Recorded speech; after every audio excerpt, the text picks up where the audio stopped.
Estamos de volta com mais uma resenha do Cangaço. Toda sexta-feira, às 18 horas, nós temos um encontro marcado.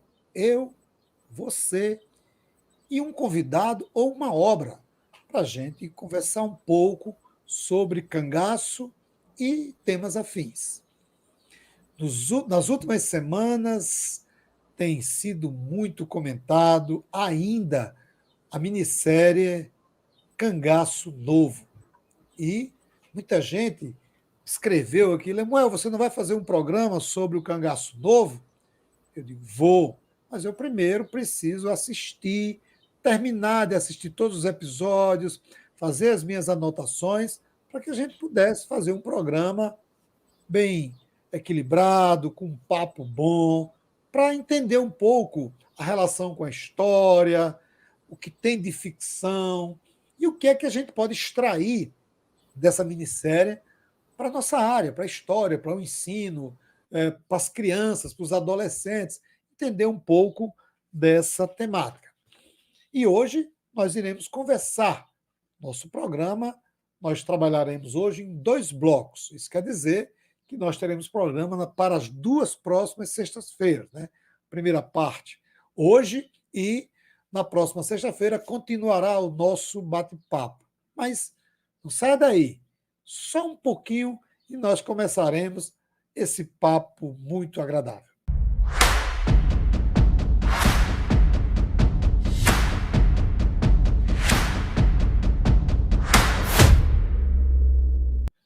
No programa de hoje, mais uma vez, recebendo a visita do professor Antônio Robson, profissional de mais ao carinho e respeito que eu tenho. O professor Robson ele é graduado em História, mestrado em Ciências Sociais Humanas pela Universidade do Estado do Rio Grande do Norte.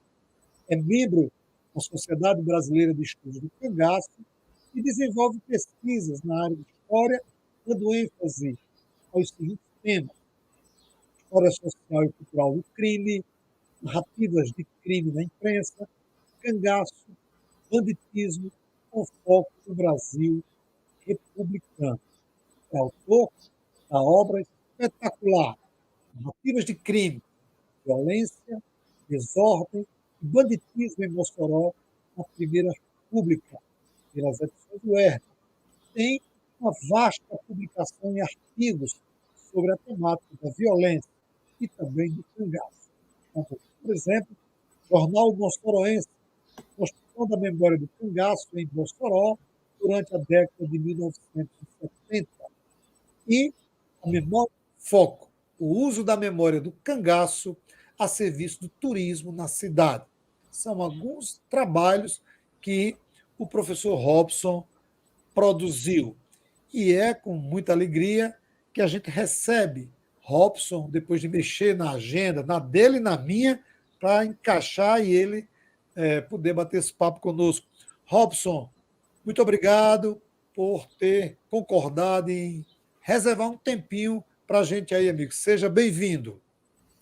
Eu que agradeço, professor, agradeço a todos os que estão nos ouvindo, que estarão acompanhando essa conversa, esse bate-papo. Para mim é um imenso prazer contribuir para pensarmos mais sobre o cangaço, a história do Brasil e também entendermos enquanto agentes históricos diante desse fenômeno que há tanto tempo vem sendo discutido e, claro, tem sim o seu espaço na memória popular e na cultura popular também. Robson, eu quero começar o nosso papo, e isso é um dos pontos mais curiosos que eu tenho escutado aqui nos comentários do nosso programa. Cangaço Novo. O título em inglês é New Bandits, né? Os Novos Bandidos. E eu queria que você explicasse aí para o nosso público qual é a relação, o que é que aproxima, o que é que distancia o cangaço histórico, tradicional, de Lampião, de Curisco, de Jararaca, de Antônio Silvino, né? O que é que aproxima esse cangaço tradicional, histórico, e o que é que distancia esse cangaço do que se denominou cangaço novo? de fato, tem sido muito discutido, sobretudo por causa desse seriado, né, dessa série que foi produzida pela Amazon. Uma série, diga-se de passagem, muito bem produzida, com belos enquadros, com belas imagens, com um enredo, uma história também muito cativante. De fato, a série ela buscou trazer uma discussão que está acontecendo atualmente e, claro, há algum tempo no Brasil, e colocá-la à luz da história, tentando aproximar passado e presente. Só que sempre é perigoso fazer essa aproximação, porque, de fato, nem sempre fenômenos novos se enquadram em fenômenos antigos, em fenômenos inclusive sacralizados e que, de fato, pertenceram a um período histórico, como no caso do cangaço antigo, o cangaço tradicional.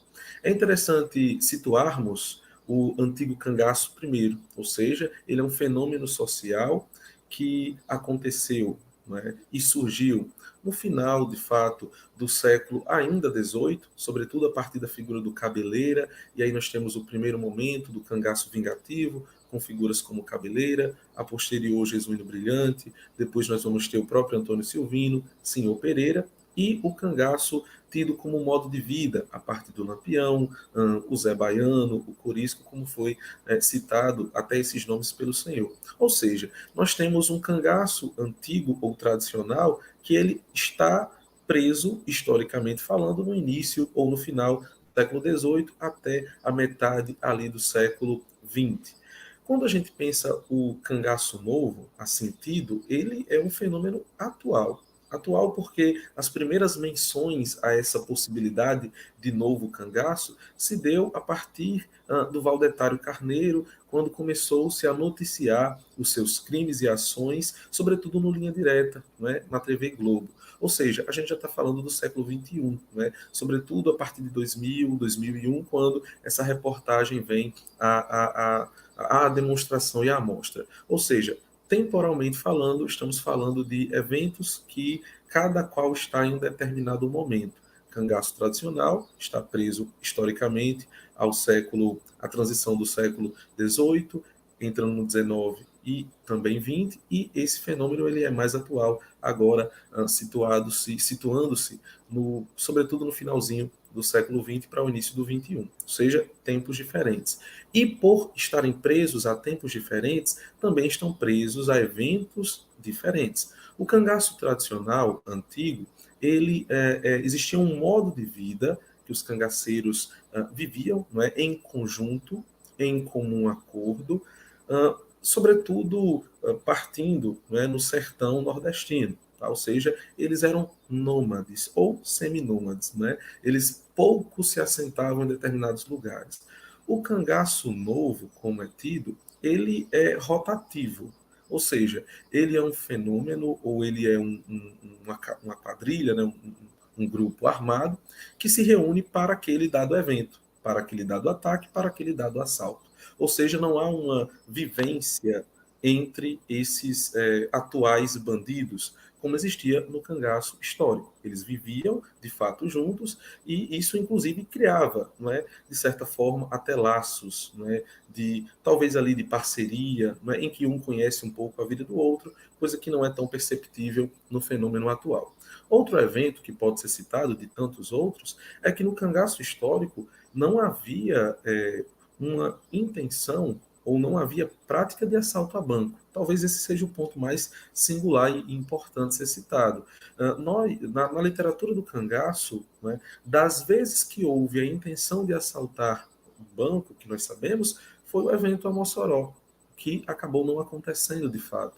Ou seja, no cangaço histórico, não temos o ato de um assalto a grandes cidades, assalto a banco, como é inteiramente situado o cangaço novo, que são quadrilhas que assaltam a banco. Ou seja, existem eventos entre ambos os fenômenos que os distanciam de forma muito contundente. Talvez aquilo que o aproxime, tá, é justamente porque, né, são bandos, ou seja, são grupos de criminosos. Talvez esse seja o elemento que mais os una.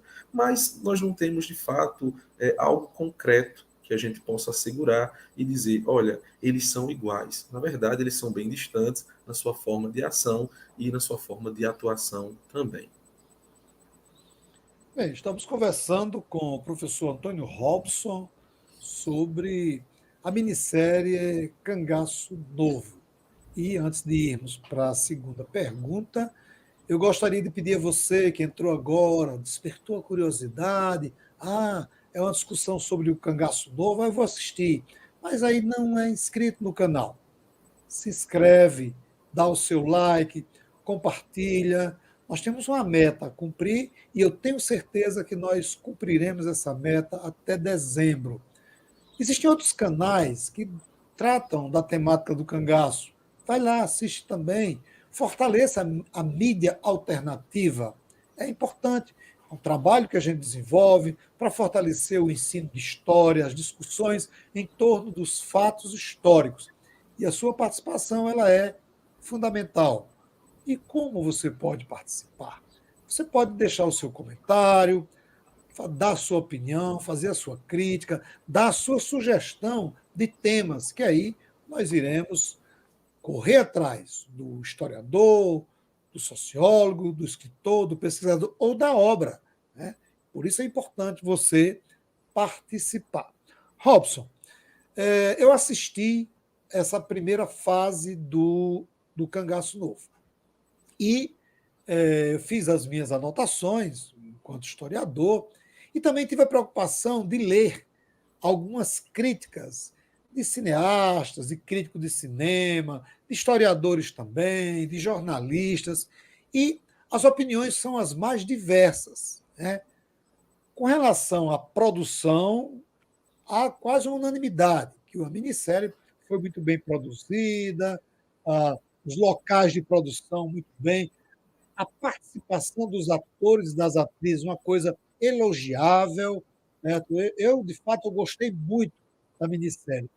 Agora, alguns estudiosos, alguns críticos, dizem que a minissérie fortalece o estereótipo do sertão nordestino atrasado, violento, e que a minissérie, ao invés de tentar construir um novo Nordeste, um Nordeste desenvolvido e tal, tenta mostrar esse lado que já a imprensa, a produção dos grandes centros já olha para os sertões do Nordeste, já olha para o Nordeste com um olhar enviesado. Aí, quando vem uma minissérie como essa, diz: olha, está vendo? Vocês querem fortalecer o estereótipo do Nordeste seco, do Nordeste violento e tal. Aí eu estava refletindo. Essa preocupação com esse estereótipo, será que existe também, quando você vê filmes sobre o Rio de Janeiro, por exemplo, Cidade de Deus, ou Carandiru, ou tantas outras produções, será que essa preocupação também vem quando a gente assiste aos filmes norte-americanos, como Stallone, Charles Bronson, Schwarzenegger, que acaba de dar um tiro, morre 30 e bomba. Será que há essa preocupação? Eu estou exagerando, Robson? Ou existe esse fortalecimento do estereótipo? Ou o que ele trata é um pouco do que realmente ocorre nos sertões, ou ocorria? A violência tem em todo canto, não é só no sertão do Nordeste. Não é só o Nordeste que é violento ou o Nordeste que é bonito. Não é só o Sul, ou o Sudeste, ou o Norte que é violento ou que é bonito. Nós temos as qualidades e os defeitos em todas as regiões. Será que a gente pode trabalhar com a ideia de que o Cangaço Novo, a minissérie, fortalece o estereótipo do Nordeste violento, ou isso há um certo exagero de quem faz essas críticas? Eu queria ouvir sua opinião. Olha, professor, é muito bem colocado, assim como o senhor também tive a preocupação não só de assistir, mas de fazer uma leitura para além da série, né? Ou seja, buscar com outros pesquisadores os outros olhares sobre essa série, que de fato, como a gente já comentou algumas vezes, não tem que se comentar no tocante à sua produção, que de fato foi muito bem produzida. Mas o fato é que quando a gente para analisar episódio por episódio, as figuras que aparecem na série, inclusive o próprio Baldo, que é a figura principal, não é? A série ela já começa fazendo um diálogo entre Sudeste e Nordeste. Enquanto o Baldo, que é um morador de São Paulo, acaba saindo do emprego e buscando voltar a seu passado, retornando para o Nordeste para o interior do Ceará, inclusive. Ou seja, nós temos aquela relação entre o moderno, São Paulo, e o arcaico, que seria retornar ao Nordeste em busca de suas raízes. Acredito que isso não é nenhum problema, na verdade, mas em busca de suas raízes, e essas raízes estão enfincadas, firmadas em uma pobreza que é muito clara, que é muito aparente, que fica patente quando a série vai retratando da seca, retratando da falta de água, né? Em alguns episódios isso também vai ficar muito claro, e inclusive o crime como uma solução para esse problema relacionado à questão financeira. O Nordeste não é o único lugar no Brasil e no mundo que tem o problema da seca e que também tem o problema do crime. Talvez a grande questão, e isso é muito levantado pelos pesquisadores, e inclusive também acredito que seja essa a nossa preocupação enquanto historiadores, é o reforço, sempre que possível, destes elementos. Como se aqui no nosso lado do Brasil apenas isso existisse. Né? É como se, embora em um presente que é futuro, ou seja, que está distante do antigo fenômeno do cangaço, é como se sempre voltássemos à mesma de vida. É como se só fôssemos assim. É como se fôssemos atrasados, é como se fôssemos presos num passado que não queremos vencer ou que não conseguimos vencer, porque parece que o futuro e o progresso só se encontram em outras partes e não aqui. Para além disso, acredito também que quando a gente olha para a produção, como ela é feita e como ela trata do crime, como ela trata dos conchavos políticos, que a série também vai tratar, nós estamos sempre presos nesses eventos cíclicos, não é? Em que o bando de criminosos patrocinam uma eleição, ou um bando de criminosos são utilizados pelos políticos para a eleição acontecer. Coisa que tenta correlacionar, inclusive, ao cangaço antigo, que é a relação do coronelismo com o próprio cangaceiro. Existe esse elemento, tá? Creio eu, ali de tentativa de união destes fenômenos. Mas isso também não é uma eventualidade apenas aqui do Nordeste. Tá? Isso é um fenômeno político, sobretudo do Brasil, tá? Que tem um elemento uma questão muito mais cultural aqui, desde o período de colonização, quando a gente trata de uma formação de uma sociedade que é muito baseada, de fato, na exploração, que é baseada no interesse individual e não no interesse coletivo. Então, isso não é um fenômeno nordestino, embora, mais uma vez, infelizmente, as produções elas asseguram, elas asseveram isso como se fosse algo que só existisse aqui. Como o senhor muito bem colocou, quando a gente olha para os filmes norte-americanos, o cinema norte-americano nasceu, não é, do Velho Oeste, dos filmes de Bang Bang, né, em que tratavam, por exemplo, o nativo, né, como perigoso e o homem branco norte-americano como herói. Né? Quando a gente para refletir também, os filmes que tratam do Rio de Janeiro, os que têm maior audiência e que são reconhecidos são justamente os filmes que vão tratar, por exemplo, das comunidades, das favelas. É como se também lá, né, no caso do Rio de Janeiro, no caso de São Paulo, etc., é como se também parece que só existe essa parte. Ou seja, por que é desta forma? Creio que seja uma indústria cultural buscando vender aquilo que de fato vende, né? Ou seja, buscando trabalhar aquilo que é interessante ou que move nosso coração e a nossa mente para o medo. Ou seja, o medo vende. E esses filmes e essas séries que tratam disso, elas têm uma tendência a ter uma audiência muito grande. Por quê? Porque é algo que cativa, é algo que chama atenção. O medo, ele é uma mercadoria. E essa mercadoria, a indústria cultural sabe muito bem vendê-la. Então, creio que quando a gente fala de Nordeste, unindo a série, mas a gente fazendo uma visão mais macro sobre a questão da criminalidade, como as séries e filmes tratam, creio que a gente consegue também fazer esse diálogo. Creio que não é só continuar um estereótipo sobre o Nordeste. Acredito que tenha muito mais a ver com vender uma mercadoria baseada na questão do crime e do medo por parte da população. Estamos terminando o nosso primeiro bloco sobre a minissérie Cangaço Novo, da plataforma de stream Amazon Prime. E retornaremos com o segundo bloco.